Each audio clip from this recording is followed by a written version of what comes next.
हमारे विभिन्न ज्ञानवर्धक कार्यक्रम देखने के लिए आप हमें अभी सब्सक्राइब करें, बेल आइकन को प्रेस करें ताकि आप देख सकें हमारा कार्यक्रम सबसे पहले। और अधिक जानकारी के लिए फेसबुक पेज को लाइक करना न भूलें। जय माँ इंद्राक्षी। इंद्राक्षी धाम में दर्शकों आप सभी का हम हार्दिक स्वागत करते हैं। आज के दिन जिन जातकों का जन्म दिवस है, मैरिज एनिवर्सरी है, उन सभी को हमारी तरफ से बहुत बहुत शुभकामनाएं। आज का पंचांग 9 अक्टूबर सन 2020, दिन शुक्रवार, आश्विन माह, कृष्ण पक्ष, संवत 2077, तिथि सप्तमी, नक्षत्र आर्द्रा, राहु काल 10:30 से 12, दिशा शूल पश्चिम दिशा। यंत्रों का महत्व हमारे जीवन में बहुत अच्छा सुखद परिणाम लेकर के आता है। यंत्रों की रचना, बहुत लोगों ने यंत्र के बारे में हमसे समझना चाहा है, तो आज हम कुछ इस पर आपको प्रकाश डाल रहे हैं। आप कुछ बातें यंत्रों के बारे में समझ लीजिए। यंत्रों की स्थापना जब हम अपने घर में करते हैं, हमें एक सुखद एहसास की प्राप्ति होती है। आप किसी भी देवी देवता का जब यंत्र अपने घर में स्थापित करते हैं, तो ये मान के चलें कि जिस देवता का आपने यंत्र अपने घर में रखा है, एक तरह से यंत्र उस भगवान की फ़ोटो ही होती है, उनकी एक प्रतिलिपि होती है, उनका अंश होता है, उनका उसमें आशीर्वाद होता है। मिसाल के तौर पर आप घर में श्री यंत्र रखते हैं, लक्ष्मी का उसमें वास होता है, अष्टलक्ष्मियों का वास होता है, सिद्धियों का वास होता है, नाना प्रकार की शक्तियाँ श्री यंत्र के अंदर समाहित होती हैं। श्री यंत्र, यंत्रों में यंत्र राज कहा जाता है। तो यंत्रों का घर में रखना अपने आप में शुभ माना जाता है। और रही बात आकृति विज्ञान, ज्यामितिक रचनाएं, जो यंत्रों के अंदर आप देखते हैं, आड़ी तिरछी रेखाएं, या यंत्रों के अंदर चतुष्कोण बनना, त्रिकोण बनना, पल्लव बनना, द्वार बनना, इन सब का एक विशेष महत्व होता है। वो ज्यामितिक जो रचना, जो आकृति बन करके हमारे घर में रखी जाती है, उसकी यांत्रिक तरंगों का प्रभाव विशेष प्रकार से हमारे घर के वातावरण की ओरा को मजबूत बनाता है। आप इन्हें खाली एक अंधविश्वास या खाली इन्हें कागज़ का टुकड़ा या भोजपत्र का टुकड़ा या चांदी पर खाली कोई ज्यामितिक रचना समझ करके ना समझे। जैसे समुद्र में एक छोटी सी कंकड़ डाल दीजिए। आपने कभी पानी के तालाब में या कहीं पानी भरा हो, छोटी सी कंकड़ डालिए और कितनी दूर तक वो लहरें घूमती हुई चली जाती हैं। ऐसे ही छोटा यंत्र हो, बड़ा यंत्र हो, उसकी जो यंत्रों की यांत्रिक तरंगें होती हैं, वो पूरे घर की समृद्धि और वृद्धि को बढ़ाती हैं, घर के वातावरण को सौम्य सुख शांति प्रदान करती हैं। और सोने चांदी के यंत्र एक ज़माने में बहुत बनते थे, आज भी बनते हैं, लेकिन सोने चांदी के बहुत महंगे होते हैं। इसलिए हमने अपने स्वयं के संस्थान में पिछले 20 वर्षों के आसपास से यंत्रों का निर्माण जो है भोजपत्र के ऊपर चालू रखा है। क्यों भोजपत्र? भोज एक वृक्ष होता है जो पहाड़ी इलाके में होता है। उस वृक्ष की जो छाल होती है वो कागज़ की तरह होती है, उसके ऊपर यंत्रों का निर्माण किया जाता है। सोने चांदी की कीमत लाखों में पहुंचती है। आज सोने का भाव बहुत महंगा है, चांदी बहुत महंगी है। इसलिए इतना बड़ा यंत्र अगर चांदी या सोने के ऊपर बनाते हैं, तो आप खुद समझ सकते हैं उसकी लागत हर व्यक्ति सहन नहीं कर सकता। भोजपत्र अच्छे से बड़े साइज का 400, 500, 700 रुपये तक आ जाता है। और कई बार कई भोजपत्र भी एक यंत्र के लिए प्रयुक्त किए जाते हैं, क्योंकि फट जाता है कई बार। और फिर उसकी प्राण प्रतिष्ठा होती है, ब्राह्मण बाकायदा उसका पूजन करते हैं, यज्ञ होता है, सारी परिपाटी करके भी वो सोने चांदी के पत्रों से सस्ते पड़ते हैं। इसीलिए और भोजपत्र जो है, ये एक पूजा की दैवीय सामग्री में भी इसकी गिनती की जाती है। शुद्ध होता है, घर में भोजपत्र वैसे रखना भी शुभ होता है। और उसके ऊपर यंत्र बनाओ तो सोने पे सुहागा हो जाता है। इसलिए हम अपने संस्थान पे, चाहे अंबिका यंत्र हो, श्री यंत्र हो, दुर्गा बीसा यंत्र हो, कोई भी यंत्र हो, उसका निर्माण हम भोजपत्र के ऊपर ही करते हैं। भोजपत्र के ऊपर यंत्र बना करके फिर उसको फ्रेम करा दिया जाता है, ताकि वो ख़राब ना हो और वो आपके घर में भी सुरक्षित रहे। तो इसलिए दर्शकों, इस बार के जो नवरात्र हैं 17 अक्टूबर से, नवरात्र में भी और दीपावली की रात्रि में भी, दीपावली की बेला में, नवरात्रि के पूरे संपूर्ण 8-9 दिनों में अंबिका यंत्र और श्री यंत्र, सूर्य यंत्र, कई प्रकार के यंत्रों का निर्माण आपके संस्थान में हो रहा है। यदि किसी को इस प्रकार के दैवीय यंत्रों की प्राप्ति करनी हो तो संस्थान में संपर्क कर सकता है। लेकिन मैं आपसे फिर कहूँ, आप कहीं से भी किसी यंत्र की रचना निर्माण करवाएं, लेकिन उन यंत्रों की पूजा तो आपको ही करनी पड़ेगी। एक यंत्र हम आसाम देते हैं, एक यंत्र हम वेस्ट बंगाल भेजते हैं, एक यंत्र हम पंजाब भेजते हैं, एक हम बिहार भेजते हैं, एक कर्नाटका भेजते हैं, एक यूपी भेजते हैं। सब जगह तो हम जाने से रहे। एक बार यंत्रों का रचना, स्थापना, उनको चैतन्यता हम लोग कर देते हैं, लेकिन जब वो यंत्र हमारे घर में आता है वो भगवती का प्रसाद होता है। माथे से लगा करके उसकी स्थापना विधि बाकायदा हम लिख करके भेजते हैं। उसे बिल्कुल साधारण होती है, कोई भी व्यक्ति कर सकता है। उसे अपने घर में स्थापित करें और जो उसकी दैनिक पूजा हम बताते हैं, तो या तो दैनिक पूजा की जाए या वीकली पूजा की जाए हर सप्ताह, या जब भी आपको समय मिले आप थोड़ी बहुत पूजा जरूर करें, तभी यंत्रों का फ़ायदा होता है। आप हनुमान जी का यंत्र भी यदि लाते हैं, घर में रखते हैं और केवल रख देते हैं तो कोई फ़ायदा नहीं होगा।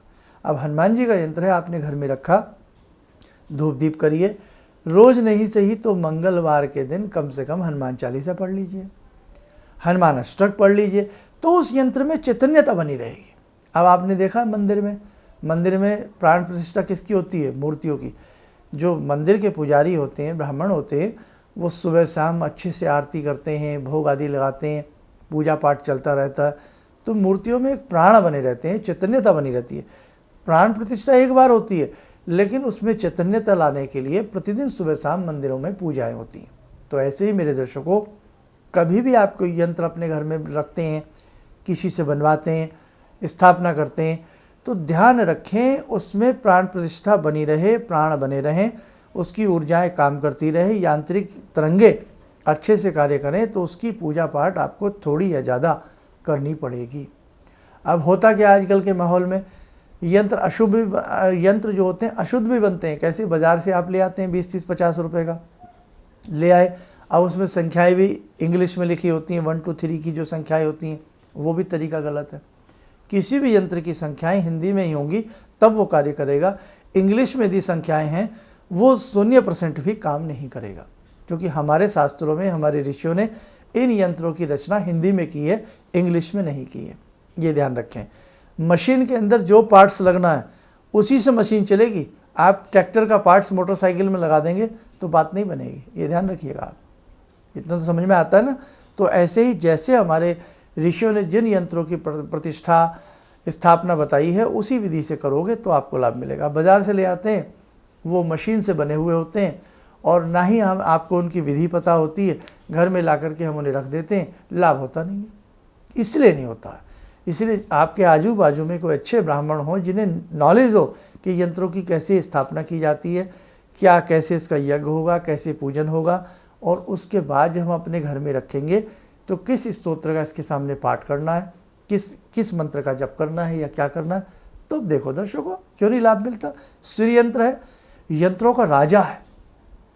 श्री यंत्र वास्तव में जिसका नाम श्री है, और आजकल श्री की सबको चाहत होती है, तो यंत्रों का राजा आप खाली पीली आप ला कर के रख लें और ना श्री सूक्त पढ़ें ना लक्ष्मी के किसी मंत्र को पढ़ें, तो भैया कैसे फ़ायदा होगा?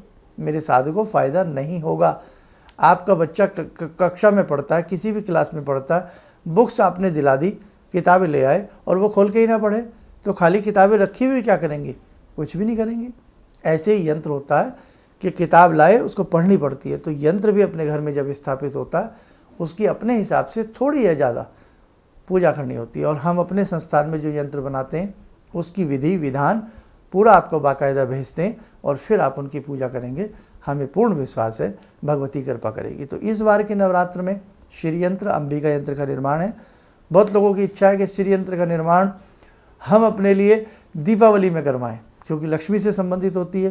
तो जो लोग दीपावली में श्री यंत्र का निर्माण हमारे संस्थान से करवाना चाहते हो वो भी अभी से रजिस्ट्रेशन आप करवा सकते हैं, क्योंकि ऐन मौके पर जा कर के, क्योंकि एक लिमिट होती है ना कि भाई कितने ब्राह्मण हमें इसमें बिठाने हैं, कितने ब्राह्मण पूजा करेंगे। कई बार क्रॉस लिमिट हो जाती है, फिर हम मना कर देते हैं कि भाई अब आपका अगले साल हम यंत्र सिद्ध करवाएंगे। दीपावली पर यदि आप चाहते हैं तो अगले साल ही आएगी अब तो उसके बाद फिर उनको मना कर दिया जाता है। इसीलिए ध्यान रखें, यदि आप अपने लिए निर्माण चाहते हैं यंत्रों का नवरात्र में या दीपावली की रात्रि में, तो अभी से अपने नाम रजिस्टर्ड आप लोग हमारे संस्थान में करवा सकते हैं। भोजपत्र पर इसलिए थोड़ा सस्ता पड़ता है, और भोजपत्र जो होता है शुभ और शुद्ध होता है, आया समझ में। और उसके बाद यंत्रों की जो विधि होती है विशेष, वो एक विशेष विधि से उनको बना करके आप तक भेजा जाता है।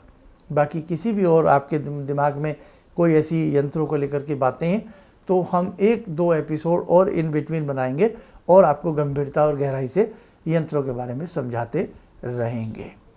आइए दर्शकों, समय हो चला है आज की ध्यान साधना का। जुड़ते हैं भगवान शिव से। ओम आत्मा त्वं गिरिजामति सहचरा प्राणा शरीरं गृहं पूजा ते विषयोपभोग रचना निद्रा समाधिस्थिते संचारा पदयो प्रदक्षिण विधेः श्रोत्राणि सर्वागिरो यद्यात् कर्म करोमि तद्दखिलं शम्भोस्तवाराधनम् चन्द्रोद्भासित शेखरे स्मर हरे गंगाधरे शंकरे सर्पे भूषित कंठकर्ण विवरे नेत्रोत्तवे स्वानरे दन्ते त्वकृत सुंदरां वरदरे त्रैलोक्यसारे हरे मोक्षार्तिं कुरु चित्तवृत्त्यमचलं मन्येस्तु किं कर्म वे वन्दे देव उमापतिं सुरगुरुं वन्दे जगत्कारणं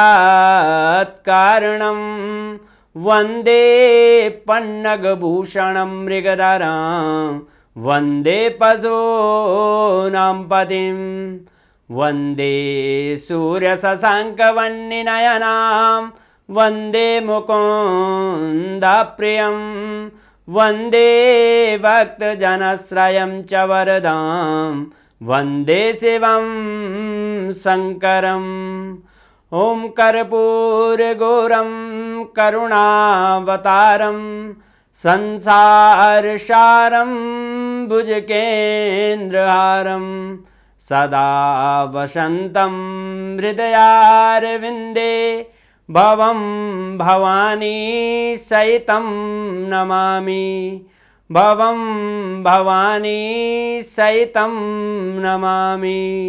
कवच बना लें, ध्यान करें, शंभु का आशीर्वाद हम सब पे बरस रहा है।